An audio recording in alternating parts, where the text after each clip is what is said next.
आज हम लोग फॉर बीकॉम कंप्यूटर एप्लीकेशन के अंतर्गत कस्टमर रिलेशनशिप मैनेजमेंट की यूनिट 5 का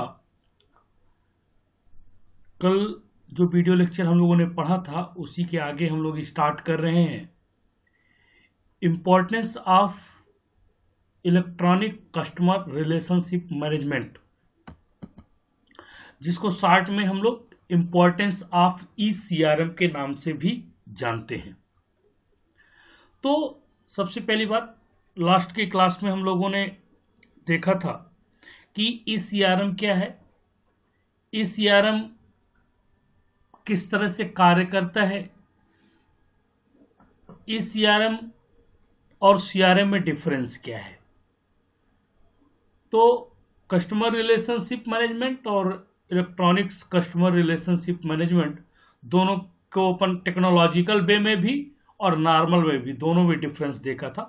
आज हम लोग देखेंगे कि इंपॉर्टेंस आखिरकार हमारे लिए CRM, चूंकि CRM हमारे पास ऑलरेडी था तो उसके बिहाफ पे अगर हम प्रेफर कर रहे हैं ECRM, तो why should be importance us. तो the aim of customer relationship management is to identify the company's most valuable customer and ensure their satisfaction। देखिए, कस्टमर रिलेशनशिप मैनेजमेंट में क्या था, हमारे जितने भी कस्टमर्स होते थे उनका पूरा डेटा हमारे पास होता था, लेकिन उसमें से कौन से वैल्यूएबल कस्टमर हैं। वैल्यूएबल कस्टमर का सेंस यहां पर इससे है कि हमारे लिए कौन से कस्टमर ज्यादा महत्वपूर्ण है। क्योंकि इस CRM के अंतर्गत हमारा जो डेटा होता है वो सेंट्रलाइज डेटा होता है, मीन्स कहीं पर भी हमारा बिजनेस फैला हुआ है, व्यापार बढ़ा हुआ है, बावजूद जो डेटा होगा तो एक जगह सेंट्रलाइज हो जाता है। उसमें से हम उन कस्टमर्स को फिल्टर करते हैं जो हमारे लिए वैल्यूएबल होते हैं, मीन्स जो हमारे लिए बड़े महत्वपूर्ण होते हैं, कंपनी के लिए बड़े महत्वपूर्ण होते हैं। ऐसे कस्टमर को इंश्योर करना और उनकी सेटिस्फैक्शन की जिम्मेदारी ऑर्गेनाइजेशन की होती है। Electronic customer relationship management is a whittle element of the customer relationship with any business.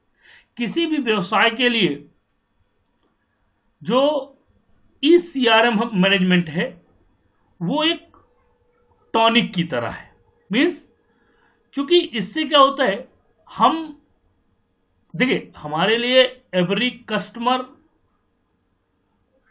महत्वपूर्ण है, लेकिन हम उन कस्टमर्स का खासकर ख्याल रखना चाहते हैं जो हमारे लिए ज्यादा वैल्यूएबल है।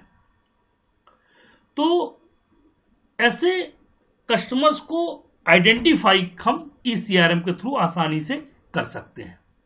ECRM involves the integration of web channels into the overall enterprise CRM strategy with the goal of driving consistency within all channels related to sales, customer service and support and marketing initiative।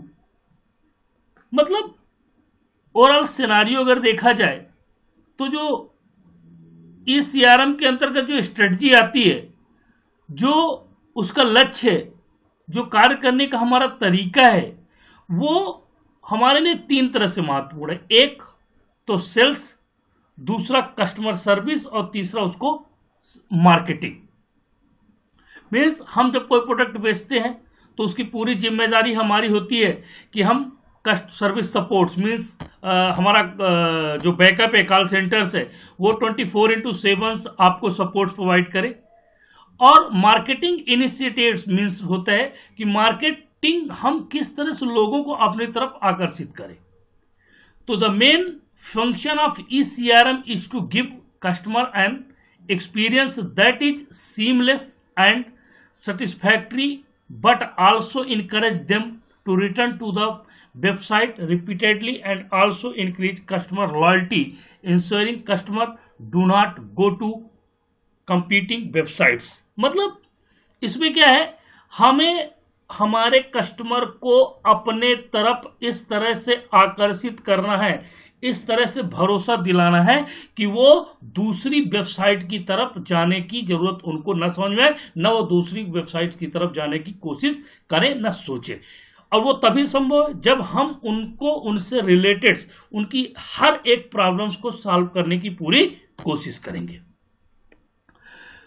तो the following incidents indicate the importance of ECRM today business world. आज के व्यवसायिक जगत में जो कुछ importance हैं ईसीआरएम्स की, इलेक्ट्रॉनिक कस्टमर रिलेशनशिप मैनेजमेंट की, वो निम्न है। By using the web one can gather all information at one place.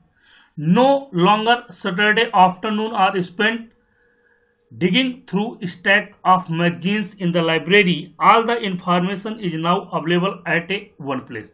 आज की डेट में क्या है, हम वेब का उपयोग करके एक ही जगह पर बैठकर पूरी जानकारी कस्टमर की एकत्रित कर सकते हैं। हमें ना तो लाइब्रेरी में जाने की जरूरत है, ना हमें पत्रिका मैगजीन्स को देखने की जरूरत है, ना हमें संडे सैटरडे देखने की जरूरत है, दोपहर से, क्योंकि अब हमें किसी चीज के लिए स्लॉट नहीं निकालना। हम कहीं पर भी वर्किंग एट होम, हम घर से बैठे बैठे पूरा काम कर सकते हैं और पूरी जानकारी एक स्थान पर ले सकते हैं। ये पहला इंपॉर्टेंस है ईसीआरएम का। तो दूसरा है, this new paradigm forces the dealer to compete not only with known competitors in a given graphical location but also with competitors in other areas.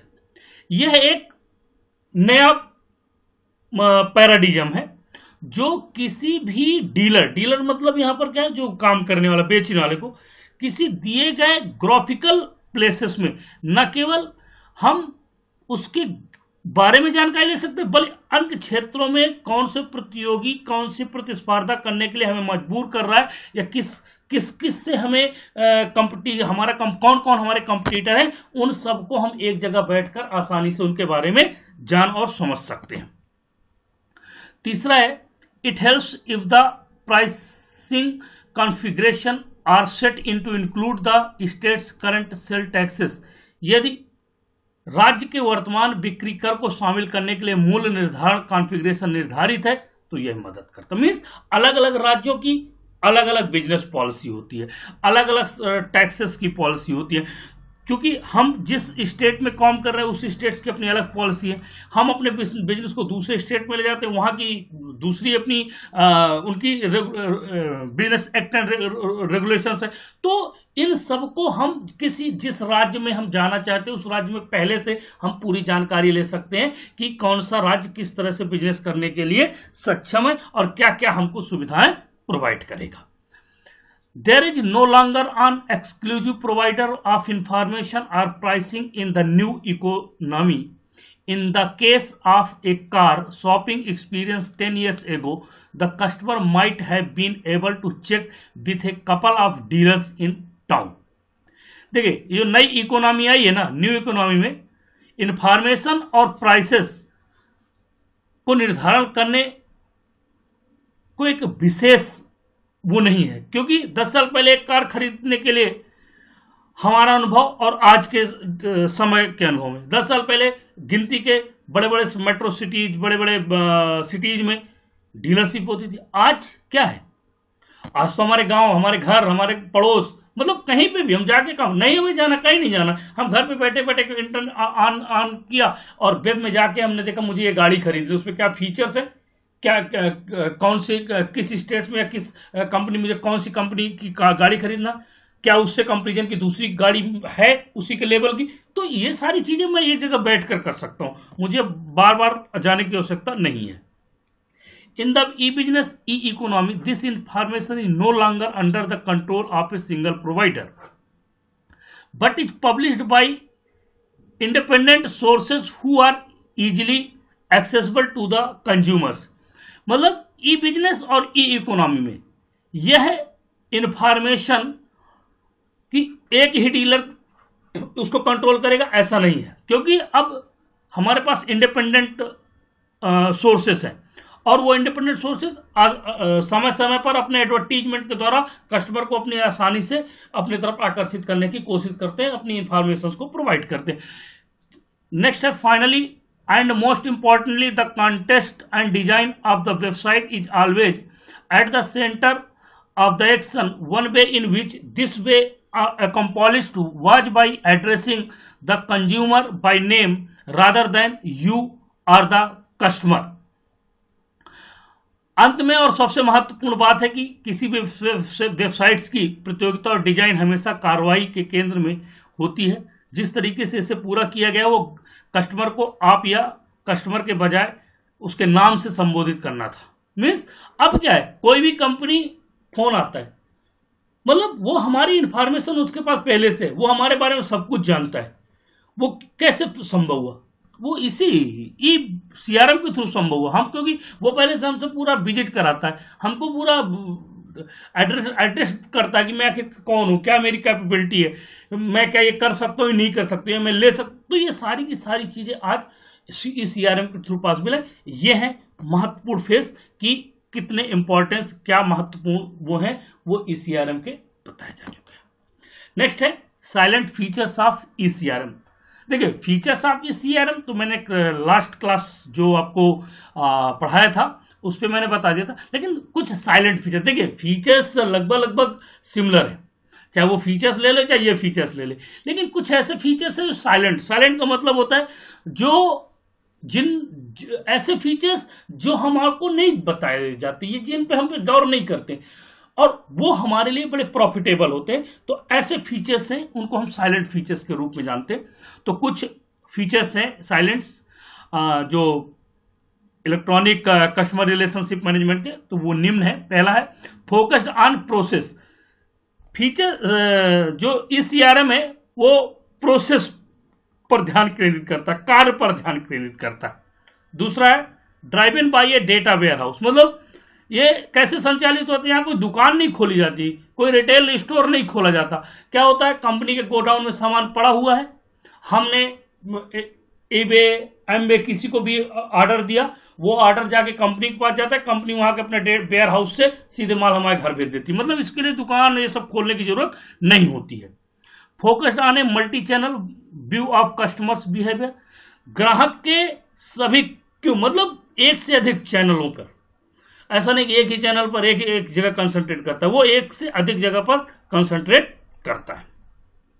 Based on the consistent metric to access customer action across channel. मतलब क्या होता है, चैनलों पर ग्राहक की जो प्रतिक्रियाएं होती हैं उनको आकलन करने के लिए हमें आधार मिल जाता है. एक चैनल से है कि मतलब कैसा कस्टमर हमारी तरफ आकर्षित हो रहा है, नहीं हो रहा, कस्टमर को हम सेटिस्फाई कर पा रहे हैं कि नहीं कर पा रहे हैं, ये सारी की सारी चीजें इसके अंतर्गत है, लेकिन ये साइलेंट फीचर के अंतर्गत है. नेक्स्ट है build to accommodate the new market dynamic that place the customer is control.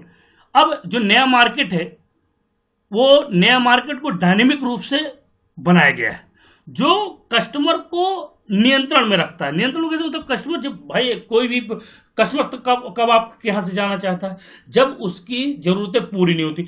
जब हम एक ही जगह किसी कस्टमर की पूरी जरूरतें पूरी कर सकते हैं तो दूसरी जगह जाने की कोशिश ही नहीं करेगा. नेक्स्ट है structure to identify a customer profitability और profit potential and to determine effective investment allocation decision accordingly. मतलब जो कस्टमर है उसका जो प्रॉफिट है या प्रॉफिट पाने की क्षमता है उसको पहचान करके उसके अनुसार हम आवंटन करते हैं. मतलब कौन से कस्टमर, भाई जो वैल्यूएबल कस्टमर उसको ज्यादा प्रॉफिट हम देंगे, जो कम वैल्यूएबल उनको कम प्रॉफिट दें, और कम वाला उसको कम. मतलब ये हम इसके द्वारा आइडेंटिफाई, मतलब जैसे आज की डेट में आप देखिए, आप ये प्रोडक्ट खरीदे इसके साथ ये इतना हम ये देंगे, आप 10,000 खरीदे, 20,000 खरीदे, 25,000, मतलब जैसे हमको जितना प्रॉफिट मिलेगा हम उतना आपको प्रोवाइड करते जाएंगे. Scalable to meet growth and performance needs. मतलब आपको आगे बढ़ने की और आपको कैसे आगे बढ़ना है, अपनी परफॉर्मेंस को कैसे सुधारना है, इसको भी सुधारने में ये ईसीआरएम इलेक्ट्रॉनिक कस्टमर रिलेशनशिप मैनेजमेंट आपकी मदद करता है. Thank you. आज के लिए इतना ही. नेक्स्ट क्लास जो भी होगी उस पे अपन नेक्स्ट चैप्टर को डिस्कस करेंगे. तो आप लोगों का कोई रिस्पांस नहीं आता कि आखिरकार कैसा है, किस तरह से क्लासेस चल रही हैं, तो आप लोग जरूर अपने रिस्पांस